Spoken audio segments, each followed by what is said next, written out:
executive director of the Gildenhorn Institute for Israel Studies.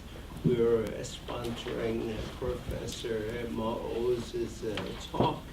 I just wanted to let you know a couple of other activities coming up.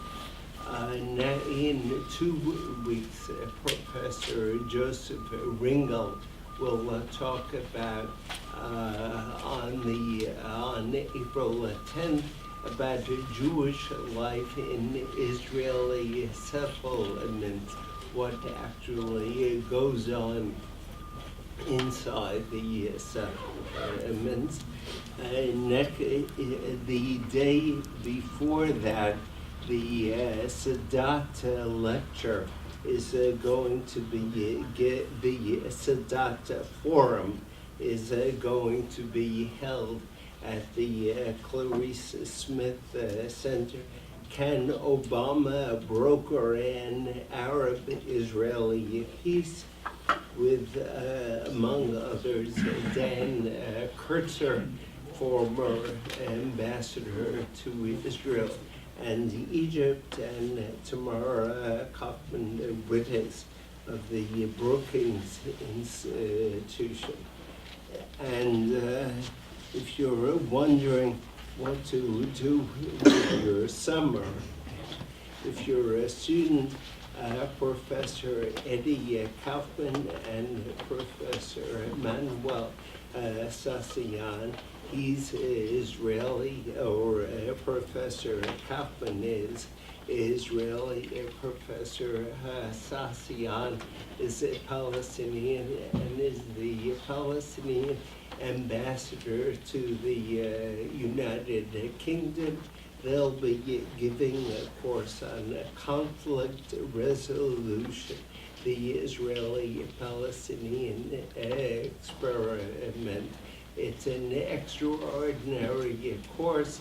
If you want information, there are flyers here and outside. But for our main attraction today, we have Professor Moshe Ma'oz, an emeritus professor at the Hebrew University and an expert on the Middle East, and so many facets of it, I can't keep track. His main interest for many years now has been Syria, and he wrote a biography in the 90s, I think, of Hafez Assad, the president who was coincidentally the father of the current president. Strange how these things happen. And Moshe has hoped to, here is well. Moshe has hoped to travel to Syria for many years, but for various reasons, especially his Israeli citizenship, he hasn't been able to. One-way ticket. That he could have. So Professor Ma'oz is my old boss at the Truman Institute, which he headed both in the 70s and in the 90s, and has been very active in both scholarly and peace endeavors. A project he's working on now that I'm working on also is examining Jewish-Muslim relationships in Israel and the Middle East and around the world. So he'll be talking about the very current issue of Syria and what is happening and perhaps even what might happen. So, Professor Ma'oz. Thanks very much, Paul. Thank you, Yoram, all of you for coming. I'm sure that you'll emerge depressed, so I warn you, it's not going to be good news. Anyway, will Syria survive? This is my topic. And I must tell you the truth, I don't know. Although, I'm going to lose my job. If Syria goes, what should I do? I mean, I made my reputation and income from Syria. Not only I don't know if you read Tom Friedman yesterday, he also was not sure about it. He was sure about a few months ago that Obama is not going to touch the Palestinian issue. He was wrong. But here I'm not sure, he doesn't know. But I must tell you, in Israel, people know. Some of my colleagues, friends, especially from the other places, know that Syria is going to disintegrate. They know for sure. I mean, also they speak in a very down to earth. They are going to integrate, and I'll come to it later, how many enclaves. Not only colleagues, Mr. Barak, the former prime minister, said about 2 years ago, 3 weeks after the revolution in Syria, that Bashar is going to collapse or leave or be defeated in 3 weeks. It was 2 years ago. Still, it doesn't work. So it's very, very hard to say. And incidentally, you know that Israel, the issue of Syria is very crucial, and there are many talking about it. And as you know, in Israel, 2 Jews have 4 views. And there are different views about this issue. One view, which is still current, that we should support Bashar, the killer. Who is killer? 70,000 people killed, not a big deal. We should support him, and Netanyahu was one of them. And today there is in Haaretz, thanks to you, I know in Haaretz, an article that talks about it, discuss it. Because why? Because it's better to work with the devil that we know. He's pragmatic, he's corrupt, we can bribe him, he has control of the chemical weapons, so we have to work with it. And it's still there, despite what happened, and despite the killing all the time. I thought the Jewish state should be more, have some more rachmunis, pity on this. There is some humanitarian help, but not very much. There is another school of thought. I belong to this school of thought that I'll discuss later, to support the rebels. Not only because of humanitarian motives, but also strategic consideration, regional strategic consideration. But I'll keep you in suspense. Now, the question was, will it survive? Now, as I said, I don't know, but there are a number of scenarios that can happen. One, that Bashar will continue. Now it's more than 2 years, you know, March 15 was 2 years, and incidentally, Baath's regime just celebrated 50th anniversary. Not the party, but the regime, March 8, 63. And maybe he will continue. I don't know for how long, nobody knows. Because, and again, I'm going to discuss it in more detail, because the balance of power is inside. And I want to remind you that one of his colleagues, Saddam Hussein, had similar situation. Remember, 91, no-fly zone in the north and the south, and he held the center of the country until 2003, until you Americans made a mistake and invaded Iraq. And I'm very upset because it happened on my birthday. So I will never forget it, and what was being involved in it. Now, and he can hold. And again, I'm going to elaborate later. A great support of Iran, of Russia. The opposition is divided. America doesn't intervene. NATO doesn't intervene. So it can go on, although it doesn't have the whole country. On the center, Damascus, Aleppo, Homs. So it might be, and as I said, mostly the opposition is divided. So this is one scenario which I'm going to elaborate. Then another scenario which I mentioned earlier, that some of my colleagues, for sure, that Syria is going to disintegrate into a number of regions, of ethnic, religious regions. And they mentioned mostly, of course, the Alawites. The Alawite, Jabal Syria, which is northwest of Syria, and they have two seaports, Latakia and Tartus. Tartus, the Russian have a naval base, and also one airport.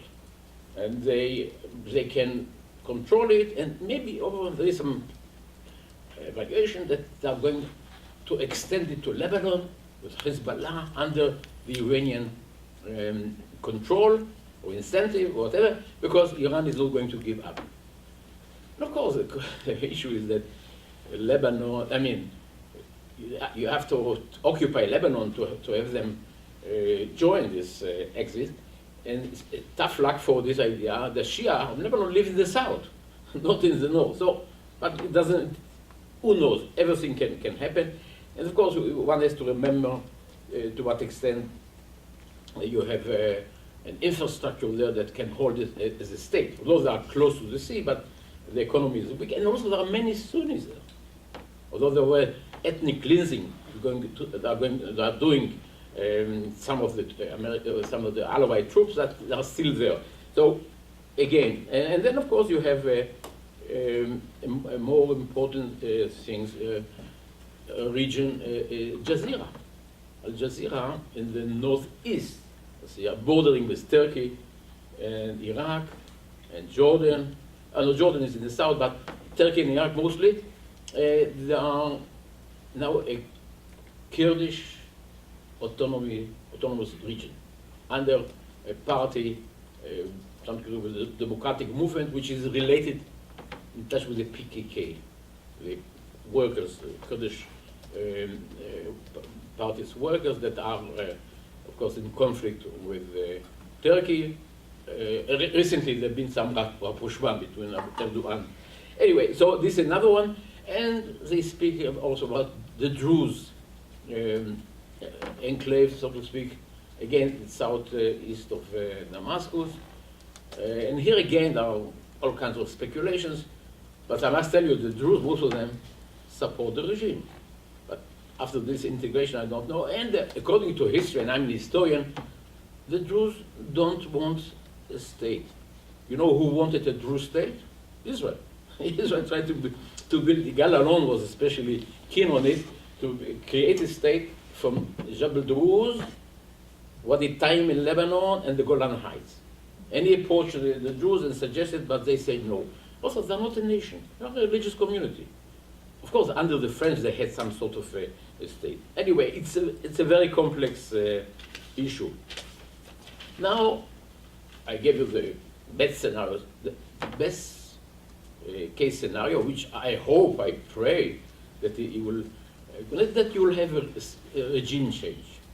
And after all, we talk about religious communities, ethnic communities are going to tear Syria apart, but the majority are Sunni Muslim. Mostly Arabs, but with the Kurds you have 75% of Sunni Muslims. Without the Kurds, 65 or something of this kind. And maybe the representative of the major stream of Sunni Islam can take over. It's still in the cards.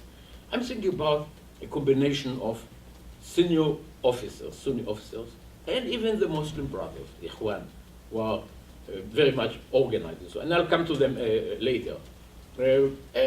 Under, you know what, the incentive of Turkey. Turkey doesn't want Syria divided. Turkey wants a unified Syria for its own reasons, and also something to do with the Kurds, and it's a neighbor. Unfortunately, Turkey doesn't do enough, but they do something. They support the rebels, not only humanitarian support, but also military support, training, and what have you. And they are very keen, and they don't have a sense of humor when it comes to enemies like Kurds or Armenians for the term. So they might do something in this direction, and God willing, it might, again, it's a scenario, might become another Islamic democracy. And there are Islamic democracy, like in Tunisia, like in Libya, in Egypt, and other places. Of course, it's not Westminster democracy, it's not Jefferson democracy, but it's a sort of democracy with democratic values. And I'll talk a bit about it a bit now, because I want to mention that the Syrian uprising, is part of what we call the Arab Spring, which started in Tunisia, the late 2008, and spread to Egypt, Libya, Bahrain, Yemen, and Syria. And Syria is still going on. Although also in other countries it's not finished yet, the revolution. You have still various trends. And I must tell you, I don't know how you felt about it, but I felt very elated, it's a remarkable phenomena that you have, for the first time in history, recent history, people rebelling against dictatorships. Young and old, women and men, religious and secular, all rebelling and are willing to die. They shatter the buffer of fear and are willing to die. And Syria is still going on. It's really remarkable. We have to appreciate it very much. Although, I must tell you that not everybody believes in it. We had this, in Israel, I think about Israel, we had this Prime Minister, Yitzhak Shamir. And he said, the Arabs are the same Arabs, the sea is the same sea. Nothing, the Arabs don't change, like the sea doesn't change. I suppose he's wrong on both sides, but Aravim otam Aravim, vayam oto yam. No, they change. Every revolution, they have ideas, they're not donkeys, they think, they feel, they are influenced internally as discussions, but also outside. Of course, all this, what we know, the electronic and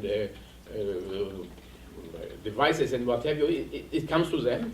And they have also their own, I read their stuff for years, and yes, they have debates about it, about democracy, about liberal issues and so on and so forth.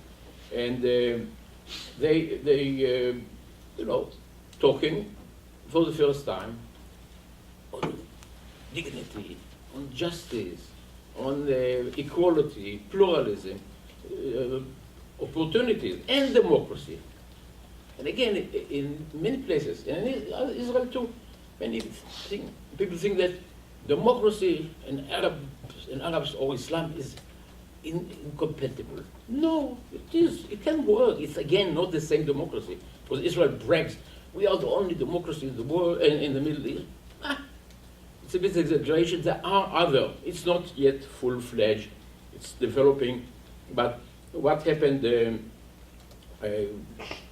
You had in all these revolutions elections. Tunisia, Libya, Egypt. Yemen was a bit fake. And you have the emergence of democratic systems. Not full democracy, but you have equality, you have more opportunities, more pragmatic approaches, free press. Look what happened in Egypt. They are very critical of the regime, the public and the press and what have you. It's not full, because you have also other forces, the Salafis, the jihadists, and they are a great danger. I mean, in Egypt you have, I think they won 28%, vis-a-vis 45 of the Ikhwan, Muslim brothers. They are not violent, the Salafis, incidentally, but they are more extreme, try to influence the constitution, which again is not terrible, the constitution. Yes, all of these countries are Islamic, yes, no doubt about it, but Islam doesn't mean terrorism, doesn't mean aggressive, doesn't mean militancy, as many Israelis think. No, there are different kind of things. There could be moderate Islam, pragmatic Islam. Look at the world. Indonesia, the largest Muslim nation, 220 million. They are democratic. I mean, there are problems. Don't we have problems? Don't you have problems? The great democracy. But it's a democratic, it's a liberal, it's fairly liberal, pragmatic, Bangladesh, Turkey. Although Israelis hate Turkey because of what happened, but now it's changing. and Albania, I was in Albania a few months ago, in Kosovo, secular, democratic, they love Jews. They saved Jews in the Second World War. See, and Israelis are not aware of it. They only see Al-Qaeda and Hezbollah, all these killers, but they don't see the other side of the picture. So there are, of course, two sides to it. And again, I'm not going to elaborate too much, but very, very briefly, Tunisia, Al-Nahda, they won the election, and this is part of the Muslim Brothers. It's a different names, as is the case, and Rashid Ghannouchi is pragmatic, and the regime is fairly democratic, pro-West. They are not anti-Jewish. Marzouki, the president, went to Djerba, to the very famous Jewish synagogue in Hasir, and gave his blessing. There were demonstrations, pro-Jewish demonstrations. They are not very much pro-Israel, and they say why? Because of the Palestinian issue. And I'll come to it later. But then, of course, you have the Salafis there, very, very militant, against Jews, anti-Semitic in their behavior and their announcement. Another case is Libya. The government is Muslim, of course, but liberal. They were called even secular, but the liberal Mahmoud Jibril is the prime minister. They also had, of course, black side, killing the American ambassador there. And then there was also desires to split the country between Cyrenaica and Tripolitania, and so on. So there are many problems, no doubt about it. But there is also a trend, a pragmatic, democratic trend, and they need all the help that they can get in order to continue. And even Egypt, that I mentioned earlier, everybody is afraid. Morsi is coming to power, is anti-Semitic, and blah. No, it's not Zionist. Because Israelis expect the Arabs to convert to Judaism, speak Hebrew, then we can talk to them. It does happen. I mean, they're Arab nationalists, and we have to respect it. But even then, I mean, Morsi, did he cut relations with Israel? No. 2 weeks after he came to power, he sent a new ambassador to Tel Aviv. Not yet Jerusalem, only after the solution. And there are a coordination vis-a-vis Al-Qaeda, a common enemy in Sinai. After the operation, you called it here, Abu Danan, they call it the pier, or what? Pillar of defense. For us, it was Anan, cloud. Okay. Anyway, they try to impress you. At any case, and Morsi got an agreement between Hamas and Israel, and this is a model for future too, both Egypt and Turkey too. And the constitution is okay. I mean, it's Islamic constitution. What do you expect from a Muslim country? But it speaks about equality, free press, free organization, election. The status of women, I'm not very happy about it. This is my main criticism about Islam. Also Judaism a little bit. I'm not sure about Christianity. But there are all kinds of, and of course there is a very strong opposition. We don't know what's going to happen, but it's a positive trend. And again, my evaluation that it might lead to something more fruitful. And here again, there were speculations in Israel about the Arab Spring. Of course, everybody was mocking, not everybody, mocking, what kind of, it's Islamic, and Netanyahu, or should I call him Bibi, as Obama did, said, it's not going to be, it's Islamic, it's going to be militant Islam, on the model of Iran, Iran is here, meaning all these regimes in Egypt, Tunisia, other places are going to be Iranian regime. Iran is here. You know what? It didn't happen because the regime are more or less. I mean, I don't want to exaggerate, on the line of Turkish Islam, more moderate, more pragmatic, more open, and also good relations. I mean, fairly good relations with Israel. But this was the perception of many Israeli leaders. Now, going back to my subject, Syria, the revolution, so to speak, the rebellion is not completely new in Syria. Because during the 60s, 70s, and 80s, there were many rebellions, very fierce rebellions of Muslim brothers, the Ikhwan, against the regime, the Ba'ath regime. Because I mentioned 50 years, the Ba'ath regime, 63, and the Ba'ath regime was very draconic means against the population, and especially secularism, separation, which was very brave, I must say, in the Arab state, separating Islam from the state, eliminating or decreasing religious education, not only for Muslims, but also for Christians and Jews, and socialism, which hit hard the old middle class of Sunni Muslims that had all these properties and land and so on and so forth. And also culturally, Syrians could not overcome the idea that this kind of Alawite, the Alawites, were 12% of the population, and used to be the young people, the shoe shiners of the Sunni Muslims in their area, and they came to power.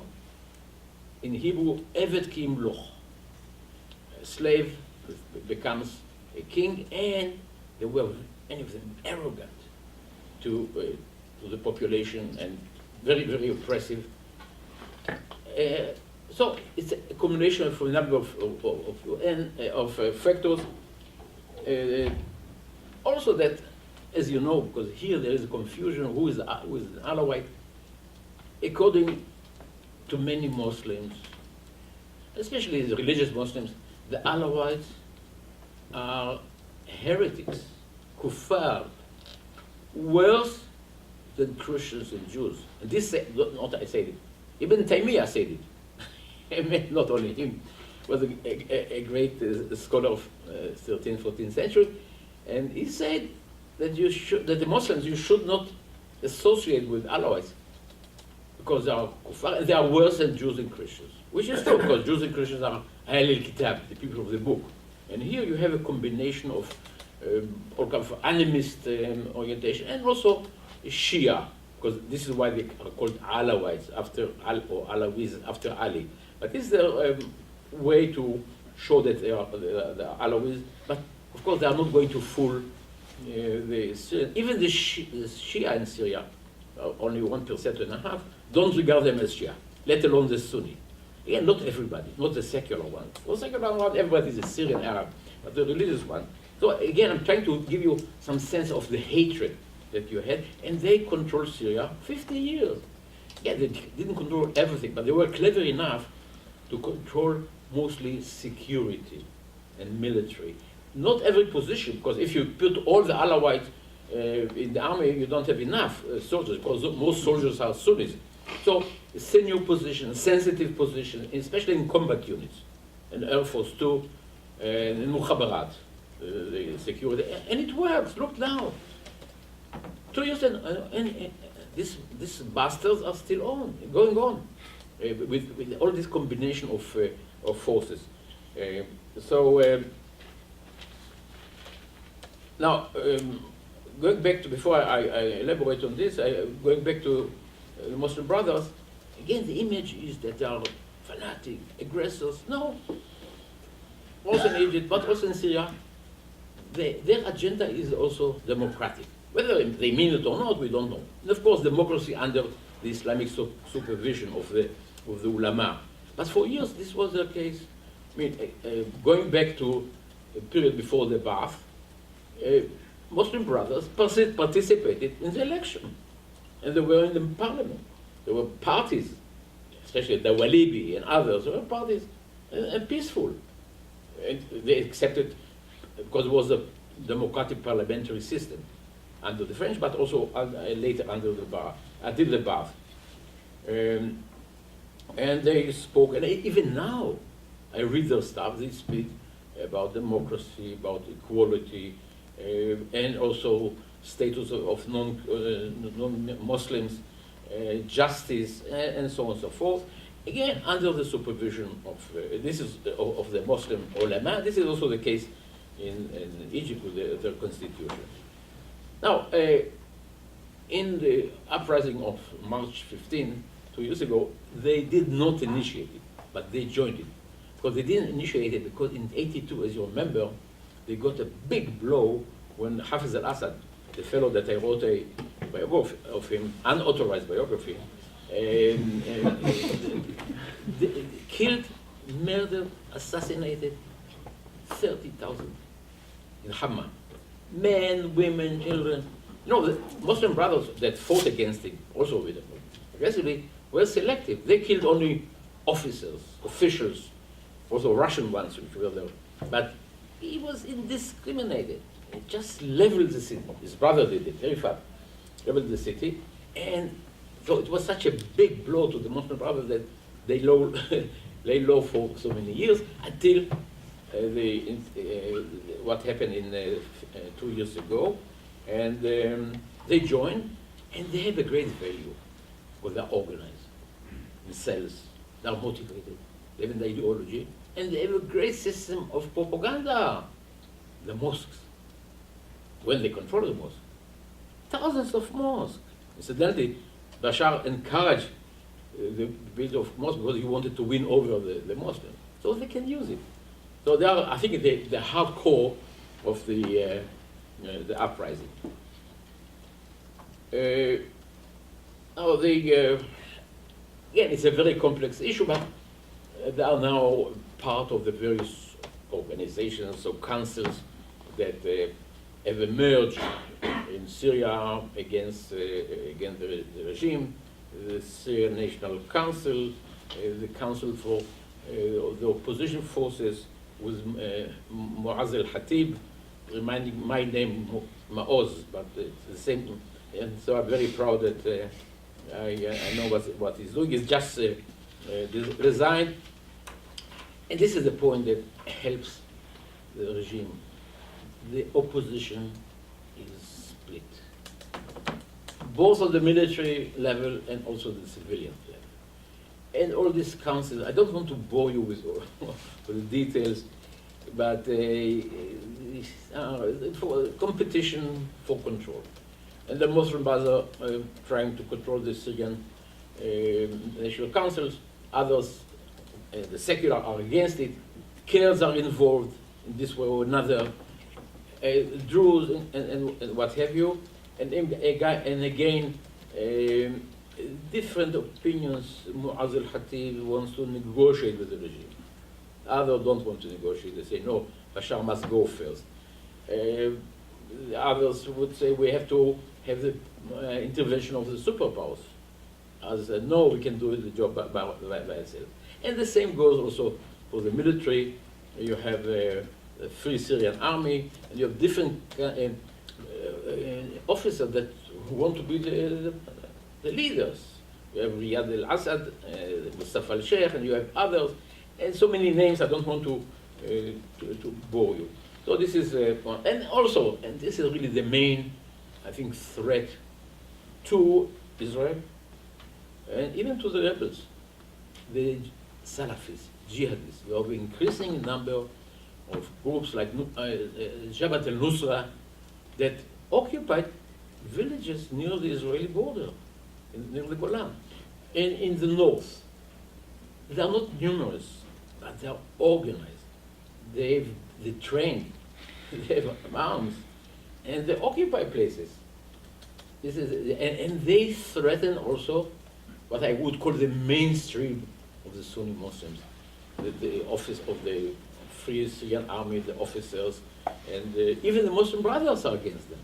So we have to see degrees in the militant Islam Because again, here, I don't know, but in Israel, everybody lumps together all Muslims are terrorists and anti-Semites and so on, and militant. No, of course, there are so many different ones, especially also with the Muslim brothers. They should be the partners of Israel, potential partners, because they are less militant than Al-Qaeda. And the enemy of my enemy is my friend. This goes also for Egypt, but also Syria. And in Syria, they are not as numerous as in Egypt. Egypt, they got 45%, and I think also in the election of the president, 52. In Syria, I would give them more than 20-25%. And Syria has also a secular tradition, more than Egypt, which also probably influenced them, more pluralistic. So, yes, I think we should talk to them. We should also talk to Hamas. This is a different matter. This is my opinion. You don't talk to your enemies, to your friends, you talk to your enemies. And there is something to talk about. And even they say that, yes, we have to negotiate with Israel. All these Israelis that think, oh, yes, it's good that we didn't give them the Golan Heights and Shepherdstown and what have you. We did well, but any new regime, unfortunately or fortunately, will ask for the Golan. I mean, the only reason that I want to give back the Golan Heights is that the wine there. It's very good. Otherwise, I don't care. I mean, of course, there are more issues. In any case, this is a grave danger. Although on the other side, you have help from Saudi Arabia, Qatar, and Europe, United States, but not with hardware, no tanks. It makes a difference. And also the people that defected from the army are not sufficient. I think there are 30,000 soldiers, again, divided. And the double standard of the world. NATO intervened in Libya, not in Syria. You know why? Oil, oil, oil. Also, they are afraid of the support of Russia and of Iran. And just listening to elaborate a little bit what I said earlier, in the balance of power between the regime and the rebels regime is still as an upper end after 2 years, although there was an erosion and the morale is low and the economy is failing. Still, they have an upper end. Sometimes it amazes me. They can do it, especially since most of the soldiers are Sunni Muslims. And the victims are also Sunni Muslims. Maybe families or not. Of course, they take mostly special units, many allies, managed for 2 years. I mean, they lost a lot of territories, but they managed to keep with the Mukhabarat, and they're also using maybe some chemical work. They are still there. And because of the determination of Bashar, he surprised me very much. He was an eye doctor. He didn't want a job, but his brother died, so he had to take a job, and he's become a very brutal leader. I mean, he did much more, twice as much as his father. His father killed 30,000. He killed 70,000. It's still going on, still working. But Iran is a very great supporter. Because for Iran, it's a strategic asset, the only extension in the Arab Middle East. And they support money, billions, weapons, vis-a-vis Iraq. Iraq is also cooperating because they have a Shia government. Put a blind eye to what is going on. And Lebanon too, Hezbollah, and Russia, weapons,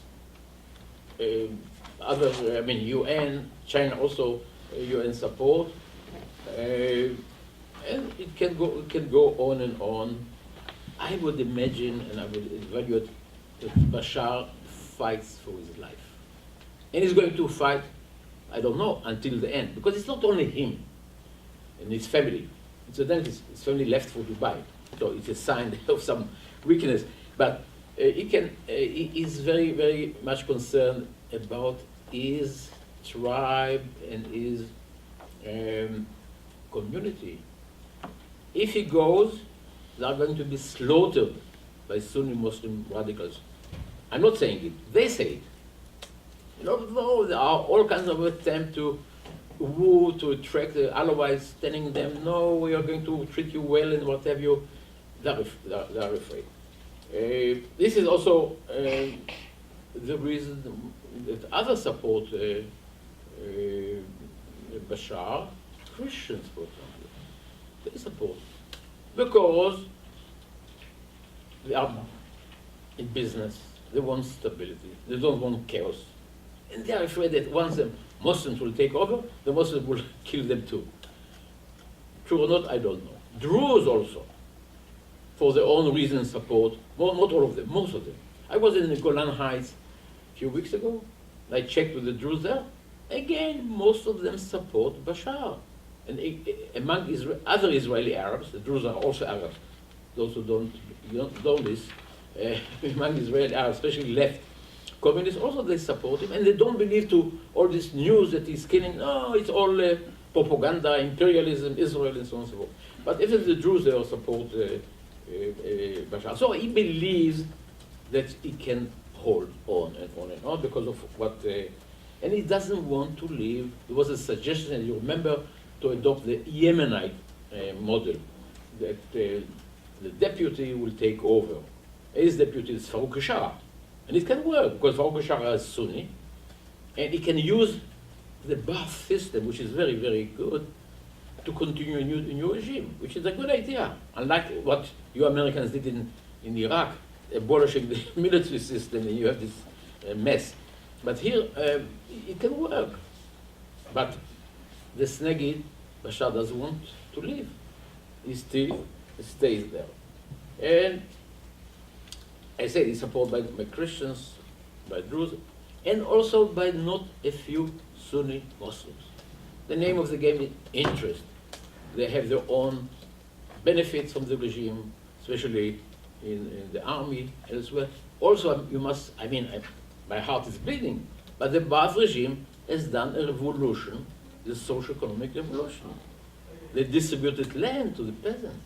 It was a great mobility of poor people, workers and peasants, to high positions through education, running water, electricity, which wasn't the case there. We take it for granted, but this was a revolution, no doubt about it. And many of them were Sunnis, and they owe their benefits to the regime. How many, we don't know. Of course, also the propaganda machine and the indoctrination, the fact is that not a few Sunni support the regime, and look at the cabinet, mostly Sunni. Look at also the delegations abroad. We had only one of the two defections. The ambassador here, although he's Alawite, I think, Ahmad Mustafa, didn't defect. Poor fellow, he has got a sense of humor. He has to defend the regime. How does he do it? He told me once that he was nominated to being the ambassador here, not because he's a member of the Ba'ath party, because he's a friend of Bashar. Because computers, professor of computer, he's a very nice fellow, but how can he defend the policy? But the point is that many others did. There were defections, of course. Abdul Khalim Khaddam before, and Tlas and others, but the main core is still there. Now, we spoke about this possibility of the Alawite area. I'm not going to repeat it. The issue of Jazeera is also very interesting because, as I said, it's under Kurdish control, and the Kurds in Syria are 10%, about 2 million. Most of them are in the Jazeera, but not all of them. Many of them have been integrated into the society because most of them came with Saladin, in the 12th century, and integrated. You have neighborhoods, Kurdish neighborhoods in Damascus and Aleppo. You have people who were integrated into the system. Even the communist leader, what his name was, no, anyway, we're getting senile. But it comes back to me. It was Kurdish. Khaled Bagdash. Khaled Bagdash. And Muhsin, and many others. In Jazeera it was a different situation because they came as refugees from Turkey. They were stateless, and other occupation and provocation, what have you. And now they are autonomous under this party, FYD, which is a democratic movement of the Kurds. And there are a very complicated set of relations with the autonomous Kurdish area in Iraq, with the Masoud Barzani, and with the PKK, and also some of them with Bashar. So it's a very confusing. And now, only recently, there was this rapprochement between Öcalan, leader of the PKK, who was in jail, and Erdogan. And one of the reasons is also Jazeera, because Erdogan fears that there is going to be another autonomy. There is one in Iraq, but he established good relations with the Kurds in Iraq. Another autonomy next door, which might influence the Kurds inside Turkey. So I think this is one of the reasons of the rapprochement. There were other reasons. The domestic one is to prevent this and to have the Kurds in Syria join the effort to establish a Sunni Muslim, because they are also Sunni Muslim regime, and keep Syria united with probably some autonomy, cultural autonomy, as he plans for the Kurds inside Turkey. I mean, his fear is that they are going to leave or depart from Turkey, is Kurds, under the influence of the Syrian.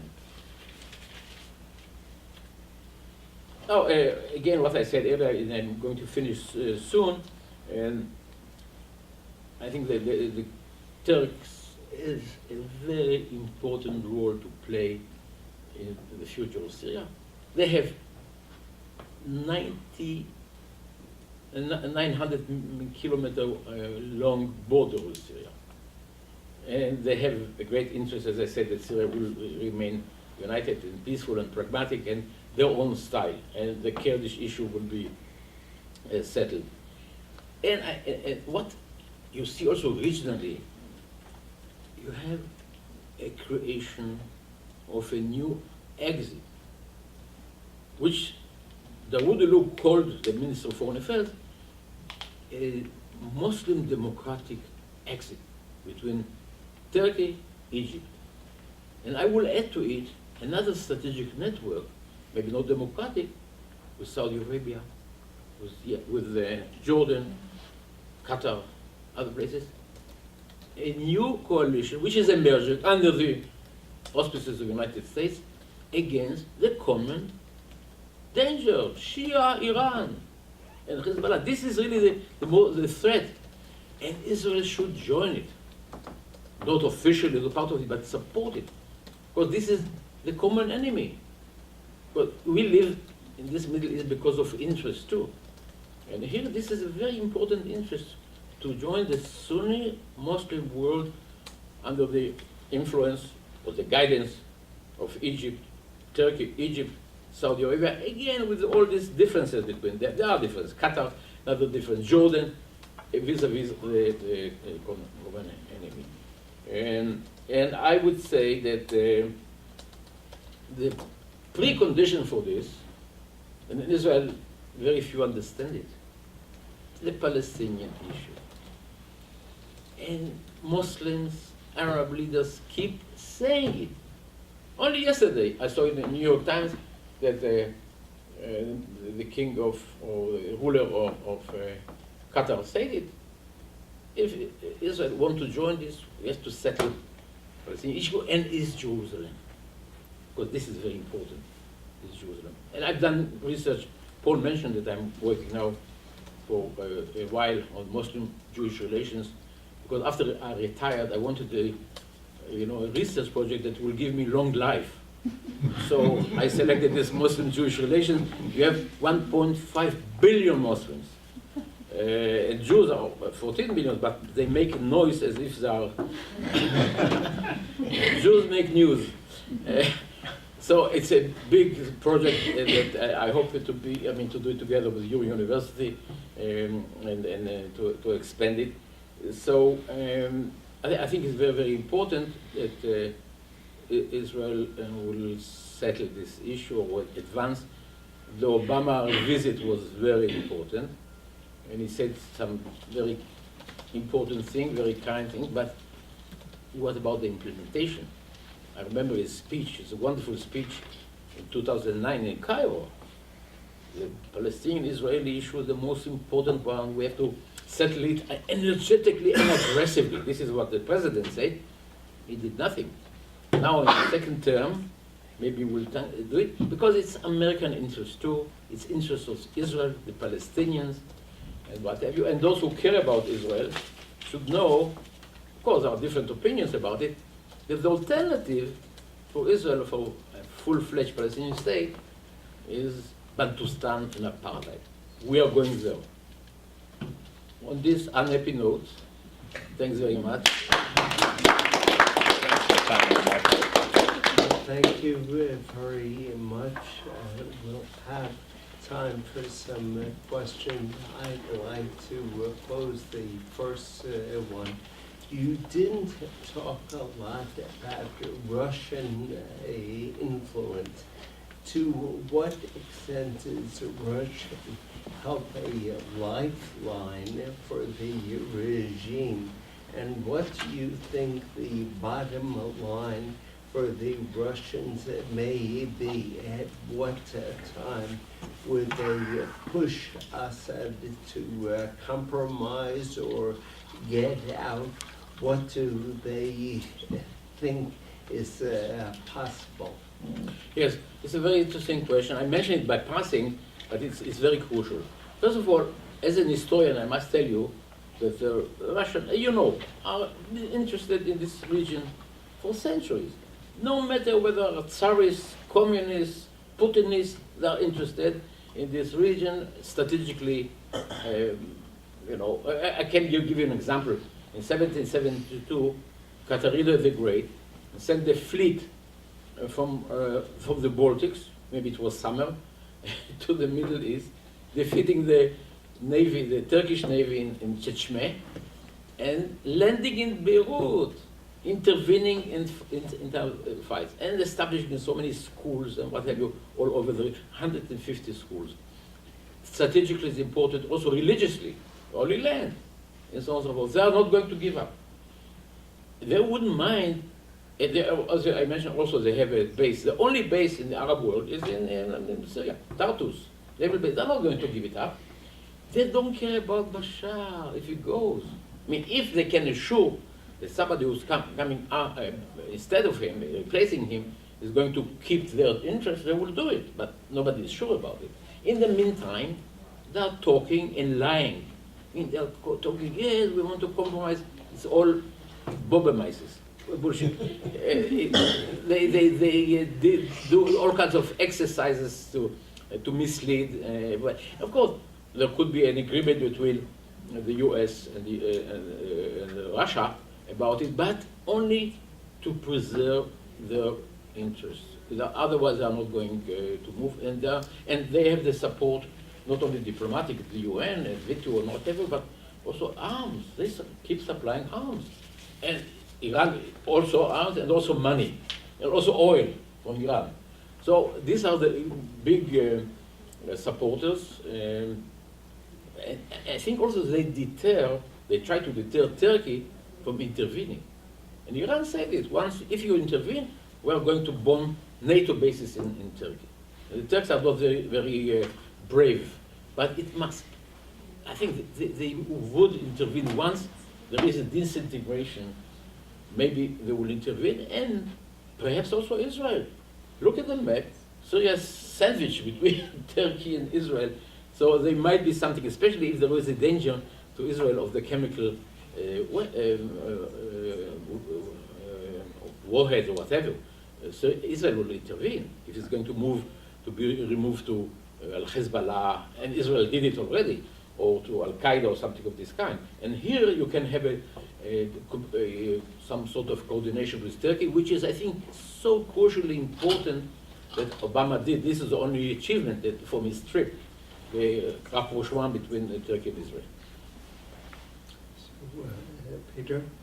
I actually have two questions. The first one is about the beginning of the conflict, because I've heard from people who know a lot about Syria that one of the most astonishing things at the beginning is actually that Assad started killing in Deraa, because when it happened, when the first protests broke out in Deraa, when there was these graffitis that children, young boys, applied to walls, and they were shot by the, I think it was the Mukhabarat probably. Yeah. This was something which was totally unnecessary for him to do, because he was very popular. He was a very popular leader at the time among broad sections of the population due to his success with Hezbollah, his connection with Nasrallah, and how they'd taken up Israel. So why did they, as it seems, overreact in quotation marks at the beginning? And the second question is, I've been telling, when I was asked, what should happen for this to come to an end? I've been saying for a year or longer than that, there will be a military coup. At some point, there will be a military coup. People will simply, there will be some generals, officers from his closer surroundings who will simply shoot Assad and will take over, because there's an opportunity. Assad is weak. He's getting weaker by the day, even though he's still holding strong. He is nevertheless getting weaker. And in the heyday of Arab military regimes up until around 1970.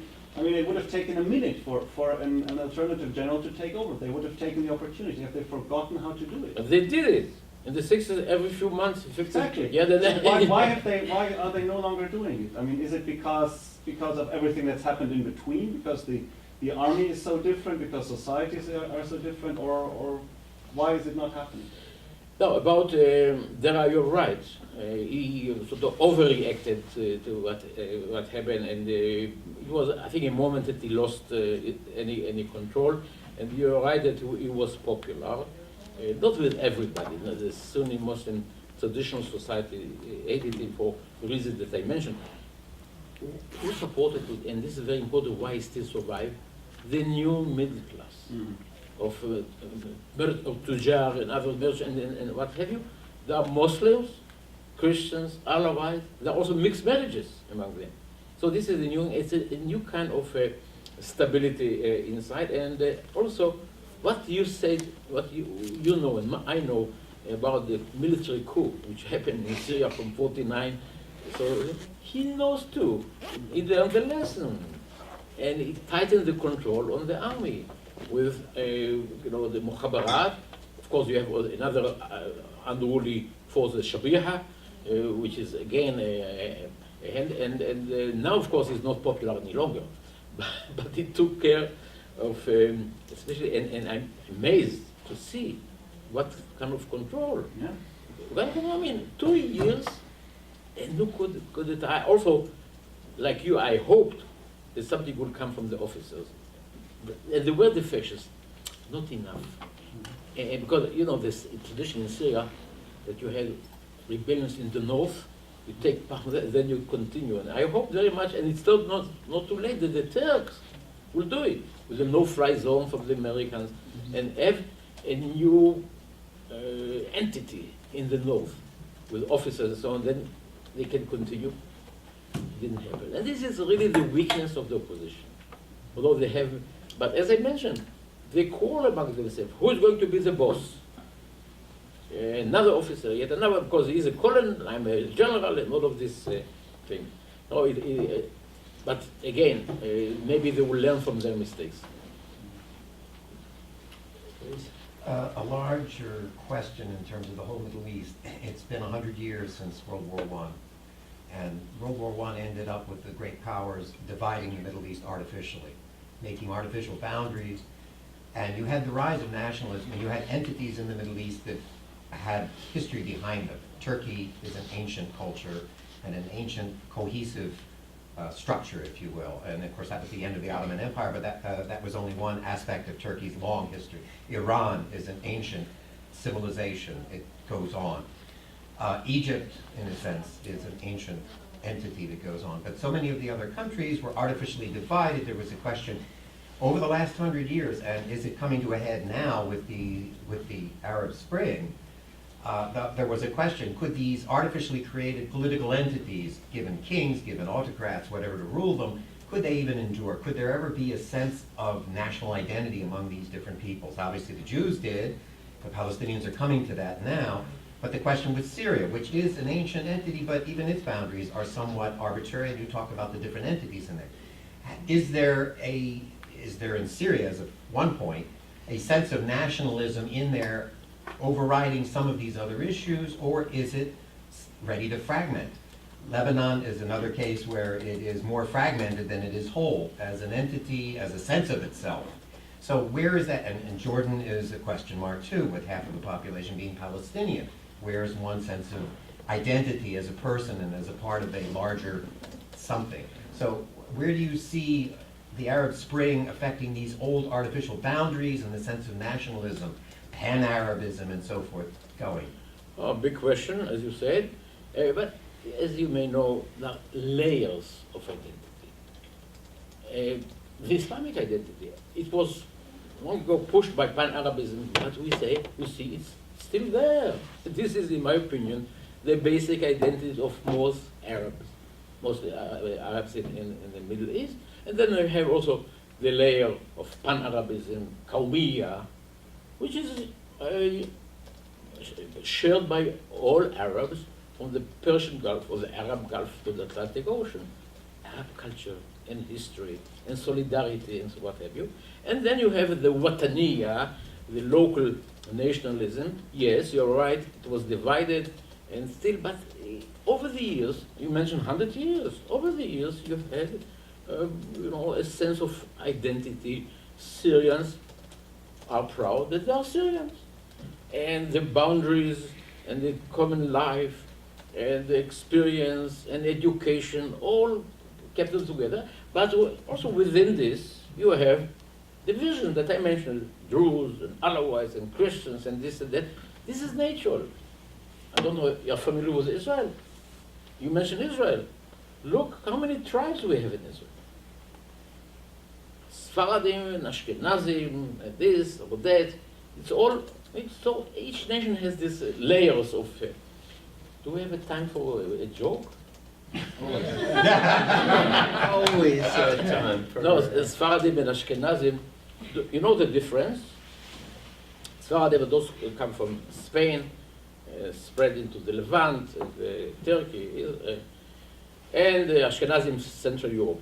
So one day, an Israeli agent receives a body of a dead American Jew who wanted to be buried in Jerusalem, the holy city. And the holy city, I live in Jerusalem, so I know very well.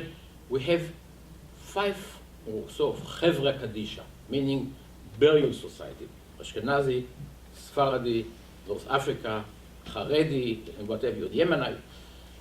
The Ashkenazi is the bigger one. It takes the body to the Ashkenazi Burial Society, say to the secretary of the Ashkenazi Burial Society, I have here the body of the American Jew. Would you bury him?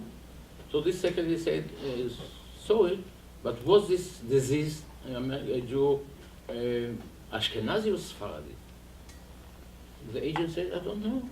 Does it make any difference? Yes, we only bury Ashkenazi. If you are not sure, go to the Sephardi. They are more liberal. So he takes the body to the Sephardi Burial Society. Secretary, I have here the body of the American Jew. Can you bury him? Oh, sure, $5,000, we bury him immediately. So this Israeli agent asked the Sephardi secretary, I'm not interested whether the deceased American Jew was Sephardi or Ashkenazi. So the Sephardi said, if he was Sephardi, it's obligation to bury him. If he was Ashkenazi, it's going to be our pleasure to bury him. So these are some of the differences. Go ahead. Yes. What are the implications, do you think, for Lebanon, depending on the different options that we talked about that Syria could take?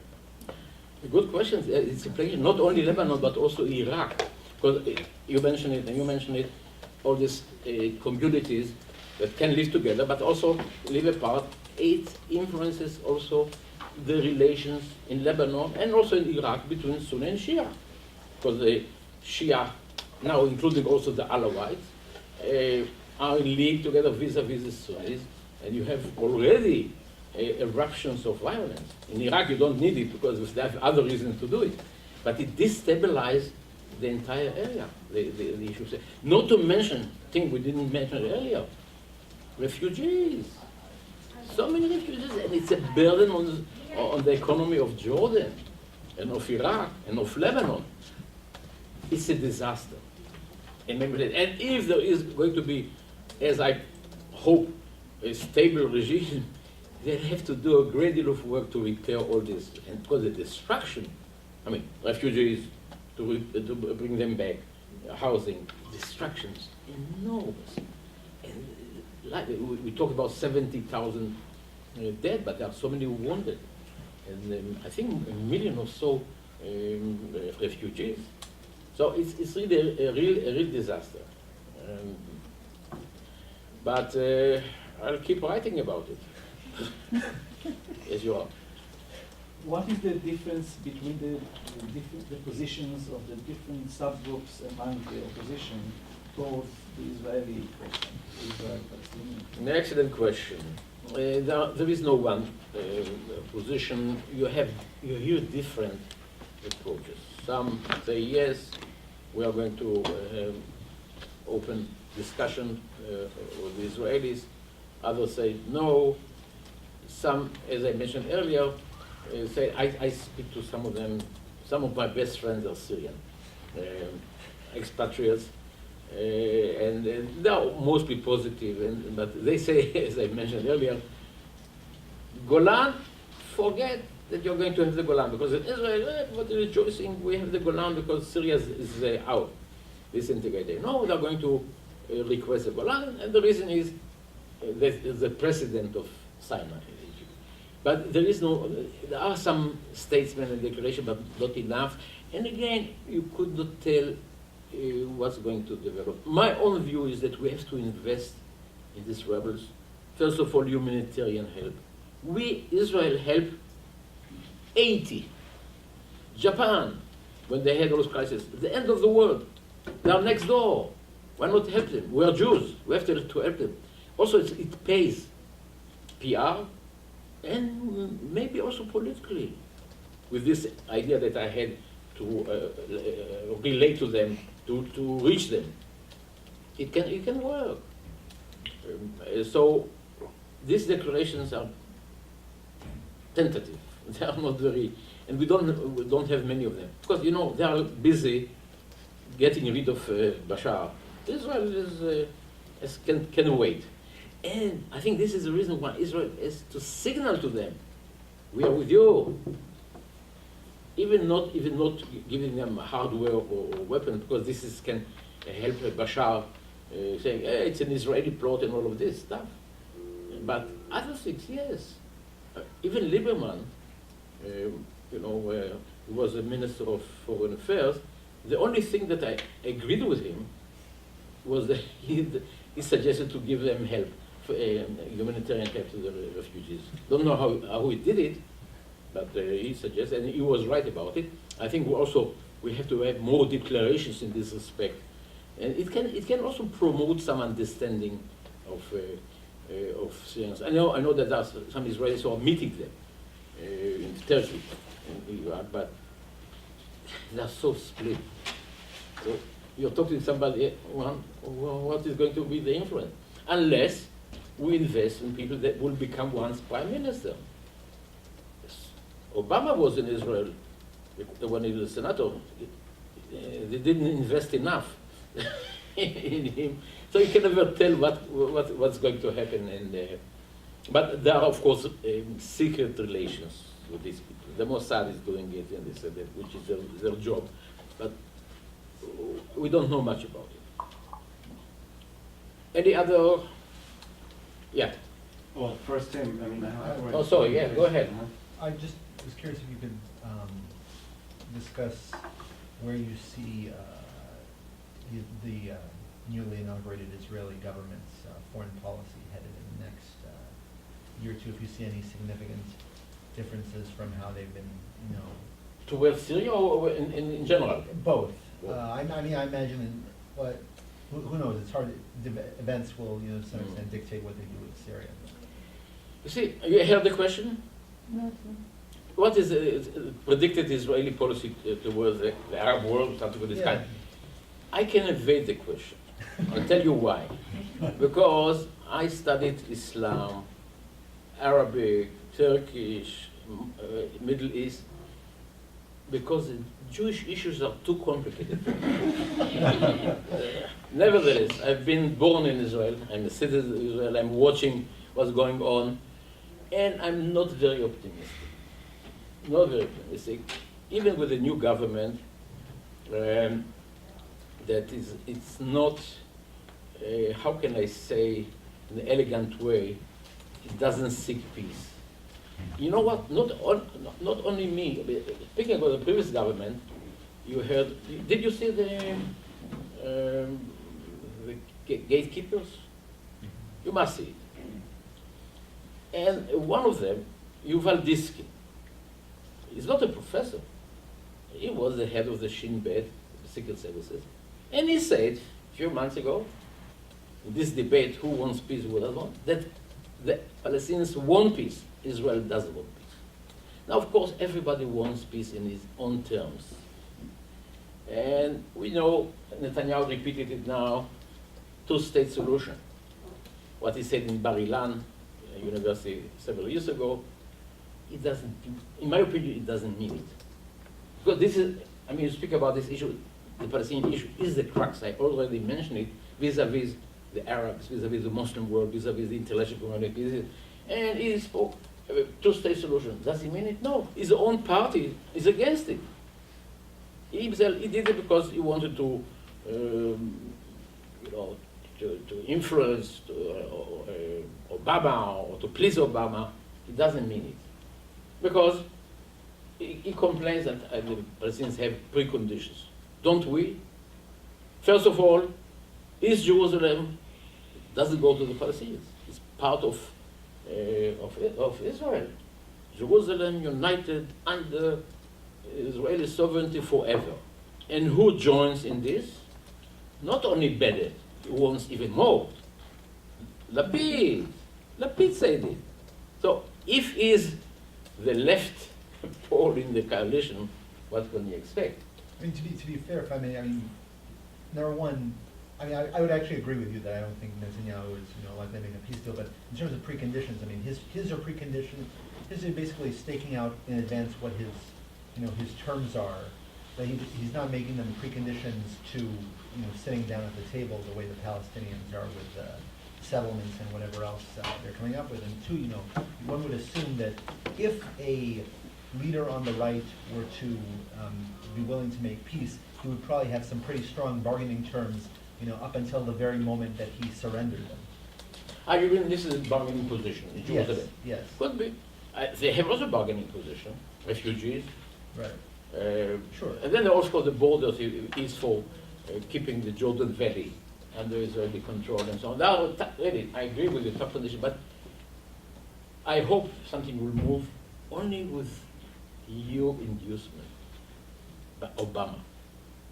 Otherwise, BP is not going to do anything that is against his ideology. This is his ideology. It's nothing. It's not. I knew his father, incidentally. I spoke to his father. He was the right of Genghis Khan. he was very upset that Begin returned Sinai for peace. He was against it. And Bibi was born, and he believes that he can work it. Now, speaking about this, what Israel claims, we are the only democracy in the Middle East, strong basis for the United States and what have you. Look around you, everything is disintegrating. You cannot trust them. They are fighting one another. We are stable. So why should we make concessions? We believe that we can, cheat the Americans, cheat everybody, and go on and on. So I'm not very optimistic, although, as I said, there are blueprints. especially the Arab Peace Initiative. 2002, Israel has not accepted it. For the first time in the history of the conflict, the Arab world, 22 nations, with the support of all Muslim nations, offer Israel peace, normal relations, security, for a Palestinian state next to it, not instead of it, along the 67 line. Jerusalem is the capital, it's Jerusalem. Some arrangement, not bad, with the Palestinians. Israel never said yes. Olmert was the only one, not publicly, but agreed, and he almost had, he was the only, I mean, he's a crook, but he's the only, the only prime minister that came very close to make peace, also in Jerusalem, refugees and what have you. So, you know this saying that only a right-wing leader can do peace. And Netanyahu could do it, but he doesn't want. And his coalition is not very effective. It's not very helpful in this direction. And I mentioned Lapid, who is the pillar of this coalition. And his first speech in the campaign, Ariel, it's very symbolic. And he keeps saying about Jerusalem. So there is no, unless there is outside pressure, because the inside is not going to move. I think we need the United States to induce, to exercise pressure. Pressure, Pressure.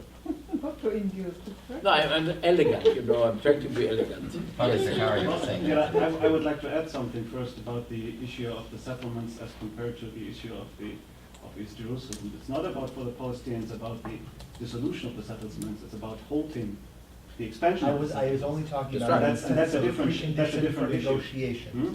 I was Yeah. only talking about the settlements in terms of a precondition for negotiation. That's what I mean. Yeah. The precondition is halting the expansion of the settlements, not the dissolution of the I understand. settlements. That's right. And that's a big difference. You know, the Palestinians would be stupid to agree to that. They also Because requested it creates facts on the ground, and as soon as negotiations could start, there could be even an acceleration of the expansion of settlements. I So mean, that's an they also- intolerable position for the Palestinians. Fair enough, but they also Yeah. requested a precondition of, acceptance of the 67, the pre-67 lines as a final, as a precondition for even setting down. No, as a basis. That's, as a As a basis, basis. as a basis. If they agree to the Unprecedented. swap of territories, as you It's know. still Well, unprecedented. as a imagine they would precondition for setting down. they would not start from that position. But that's not actually my question. The question is, there's one scenario about Syria that you didn't mention, which is actually the Balkans scenario, which is international foreign intervention by NATO, by the United States. No, I mentioned that.